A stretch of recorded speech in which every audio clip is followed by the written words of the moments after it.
Agora é Vené, o governador de Lula. É uma honra ter veneziano como meu candidato ao governador da Paraíba e parceiro na reconstrução do Brasil. Esse é o programa de Vené, que vai garantir merenda escolar de janeiro a janeiro.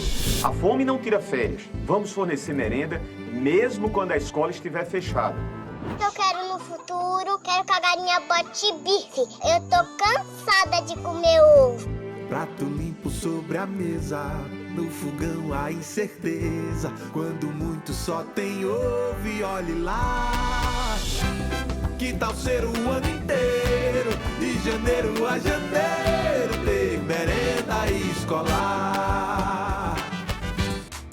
Nossa merenda terá frutas e legumes comprados da agricultura familiar. Uma maneira de também garantir emprego e renda na zona rural.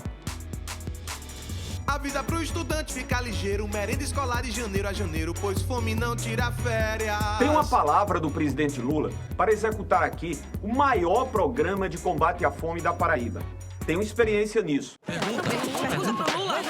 Pergunta pro Lula. Na prefeitura de Campina Grande, veneziano criou restaurantes populares e cozinhas comunitárias.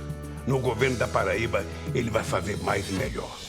O almoço era R$1, 50 centavos era a janta. É por isso que a gente canta Vené, Vené. O quadro hoje é muito pior e exige medidas ousadas, inovadoras e corajosas como essas. Pra uma Paraíba sem fome, vai ter R$1 milhão por dia, pra garantir o arroz e o feijão, 100 mil cartões alimentação. Pega a visão! Veneziano tem compromisso de cuidar de quem mais precisa, gerando empregos e botando comida na mesa dos pobres. De peito aberto a gente canta lá e louco. É Lula presidente e Vené governador.